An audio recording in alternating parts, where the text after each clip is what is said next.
Police officer Chase Miller heard a call come through his radio and immediately headed to the scene, despite the fact that he hadn't been personally dispatched. When he arrived, he did what he had to do. He took an endangered boy out of the arms of his mother.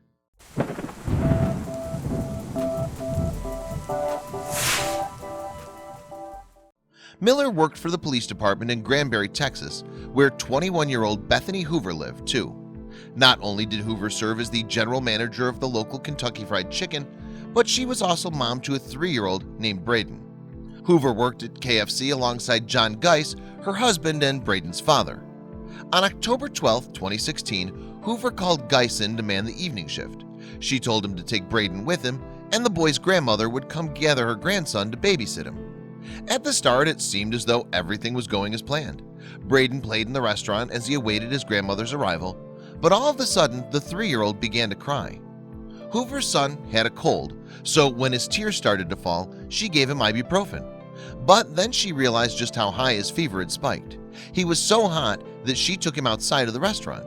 Little did she know her son's condition was about to worsen dramatically.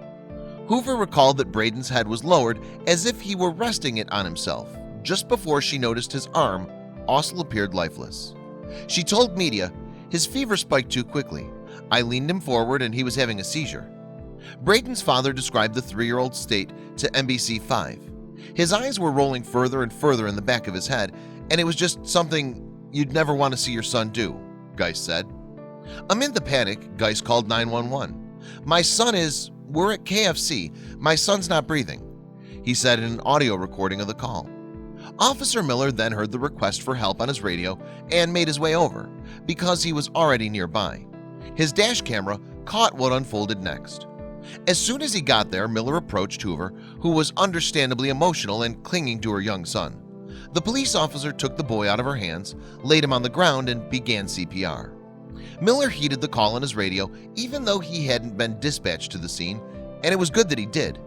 He arrived earlier than an ambulance, and he was able to take steps to just try to get him breathing, Miller told local media. After the police officer got started on CPR, he had Brayden's dad take over the chest compressions while Miller retrieved a breathing mask to help the situation even more. Within 2 minutes, he and Geiss's efforts had paid off. Hoover recalled, "Brayden was crying and it was just relief immediately." The dash cam footage showed just how calm and collected the officer remained throughout the ordeal. He explained, "Everything that's going on around you doesn't matter at that point." The Granbury Volunteer Fire Department took their turn to treat Brayden before bringing him to Granbury Medical Center. According to ABC News at that time, police said he was doing fine and recovering with his family. In fact, by the next day, Brayden was showing no signs of the previous day's traumatic events, although he was still running a fever. And to Hoover, that was all that mattered. "Our son is the world to us," she said. "That's our world. That's our life."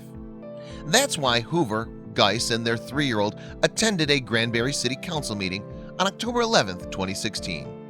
They and the local government wanted to honor Miller's heroic efforts in saving Brayden. The local police force lauded Miller, saying, "His exceptional performance reflects great credit upon himself, the Granbury Police Department, and the city of Granbury." But for Miller, the most important accolade was standing in front of him. "It feels good to know Brayden's all right," Miller told NBC5 after giving the 3-year-old a hug. "I'm very thankful."